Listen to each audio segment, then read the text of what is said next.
Welcome to IDB everyone, it is Andrew here. DJI makes some of the best drones out there on the market, and the Spark is by far the cheapest, most affordable drone they make, as well as the smallest and most portable. With a body size just larger than an iPhone 8 Plus and the weight the size of about a pop can, this is a great drone to take with you on a hike or out to a field, and with a combination of remote control, apps, and hand gestures, it's pretty much a great drone for any beginner who's looking to get into drones without spending a ton of money. We're going to walk you through all of the great features of the Spark, and if you want to pick one up, there's a link down below in the description as well as an exclusive discount code. The next step up in DJI's lineup is the Mavic Pro, and while there are a lot of similar features and it even misses some from the Spark, it actually costs twice as much. So if you are looking really just to get into this and get a really portable drone, the Spark is an incredibly tempting offer. In fact, you don't have to use a remote at all. There's actually gesture controls built into this where you can control it completely with your hands. So you can walk into a field, hold it in the palm of your hand, double tap the power button, and it'll just take off and hover right in front of you. By default, most of the kits with the Spark drone don't come with a remote, and instead you either use those hand controls or you can use the DJI Go 4 app. It'll use your phone as a display and show you the live feed coming from your drone. There will be a pair of virtual joysticks that you can use to control the drone, and while it definitely works, it's probably not the best experience. The controller is definitely easier to use, but it obviously is a little bit pricey. Inside the box when you get it, you actually have a kind of a carrying case. Now, it's not the best carrying case by any means. It's basically made out of kind of a hardened foam. It's at least something that you can use to carry around your drone. It'll carry your drone as well as an extra set or two of propellers and 2 battery packs. You'll definitely probably want to carry at least 1 or 2 extra battery packs around, because in real-time flight time, you probably get about 10 to 12 minutes. They estimate you get about 16, but if you're flying it outside and you're fighting a bit of wind, you're going to get a little bit lower than that. Aside from the drone, the battery, and an extra set or 2 of propellers, you also get a charger. Now, it's not any fancy charger, it's literally just micro USB. It is kind of a good thing that it does charge via micro USB and not something else that's fancy or proprietary, because that means you can charge this up with really any micro USB you may have lying around your house. However, you do have to charge them while they're attached to your drone, so it may definitely behoove you to pick up like the multi-charger, and we're going to cover a couple of those accessories towards the end of this video, so you can see how there's a lot better ways to top off your batteries instead of using this cord and charging pack. As far as the drone itself goes, it has a built-in camera right there on the front, as well as a 3D sensing system. Now, this camera, which you should not be moving around with your finger, has a 2-axis gyroscope built in, compared to the Mavic Pro, which has a 3-axis gyro, which means if there's a lot of wind, you may notice a little bit of uneasiness in your footage, but on a relatively calm day, it's going to look very good and very stable. The Spark cannot shoot 4K video and instead maxes out at 1080p. The drone comes in a few colors like white, a darker gray. My personal favorite is the red color that they have. The propellers are easy to replace if you ever happen to break them, but I highly recommend putting on something like Propeller Guards. Underneath each of the 4 axes of the blades, you can see the little lights that are there, which easily tells you which is the front and back and helps you keep somewhat of an eye on it when you have it flying. Using that 3D sensing system can offer a lot of different aspects, including obstacle avoidance, which it can handle from up to about 16 feet away.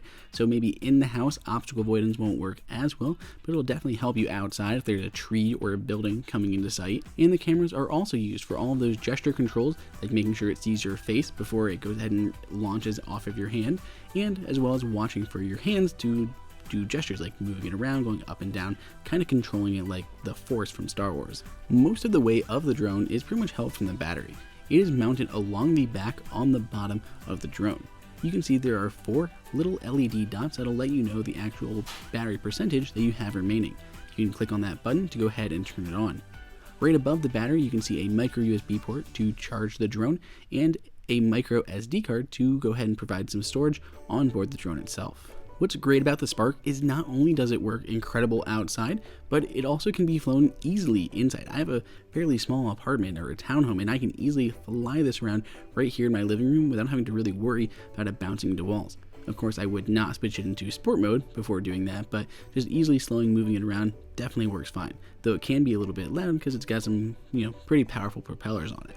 If you use quick launch and just throw it off of your hand and fly around your room and control it with gestures, you can do other things than just moving it around. You can also use it to take photos, like going and making that little picture sign. It'll go ahead and snap a picture of you, or you can wave it off and it'll do an even more epic picture from 20 feet away. Of course, you want to be careful and you don't want to accidentally wave at it inside and have it flying into your wall. Now, while that sub $500 price tag is really attractive, there are a few main accessories that I would pretty heavily recommend to go along with your drone. So before we get into looking at some real life footage and taking this drone outside, I want to take a look at those 3 accessories. And starting off, you can see those propeller guards that we've had in all these interior shots. So they're useful for a number of reasons. One, for outside, if you happen to get near something like a tree, you don't want anything to hit the propellers and break them.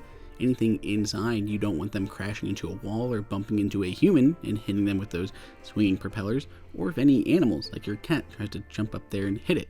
These propeller guards will at least help somewhat in alleviating anything that could happen with those blades. They easily snap on to all 4 of the propellers that you have and will protect you pretty solidly. Now, there are a lot of third-party options, though when I tested them, they were definitely a bit cheaper and I don't quite know if I would trust them. The second accessory is additional batteries and the battery charging hub.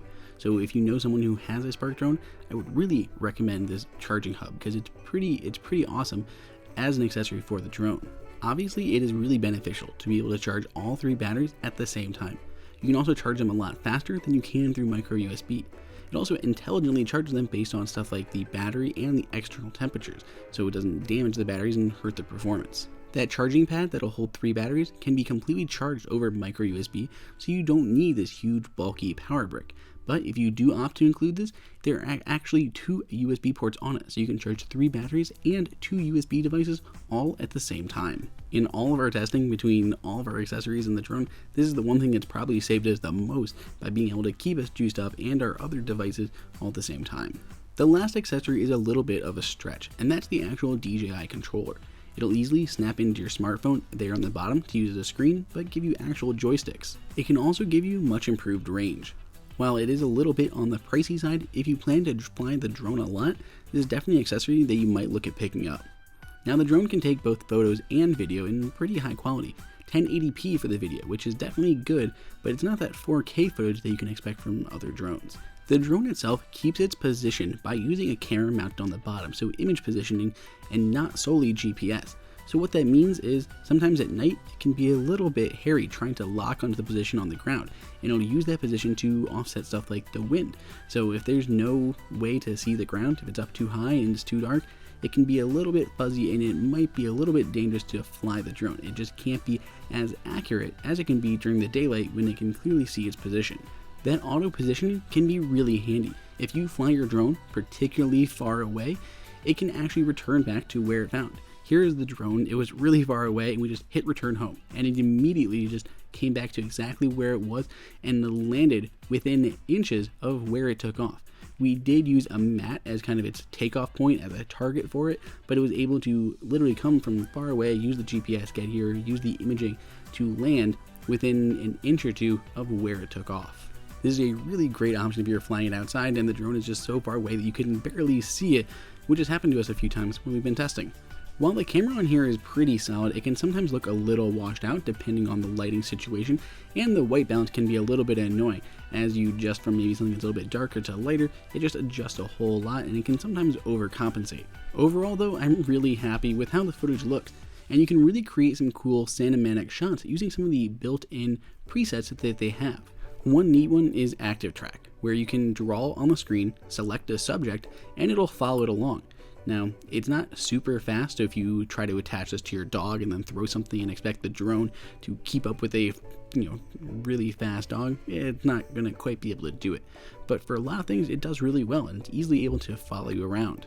It also has a feature called Shallow Focus, which is using that 3D sensor to create a shallow depth of field effect, has a vertical and horizontal panorama modes, and a couple tap fly sub modes, including coordinate and direction. Here are a couple quick shot modes, which include rocket, droney, circle, and helix. So this is rocket right here, where it kind of just takes you and shoots off right above you, creating a really neat shot. The Spark is an immensely fun camera and drone to use. You can get tons of cool shots, and it's great for more experienced drone enthusiasts as well as beginners looking to get into it. If you'd like to pick one up for yourself or as a gift for someone, there's a link below in the description as well with an exclusive discount code that'll help you save a little bit of money. Let us know what you think of the Spark down below in the comments. Otherwise, give us a thumbs up, hit subscribe, and until next time, this is Andrew for IDB.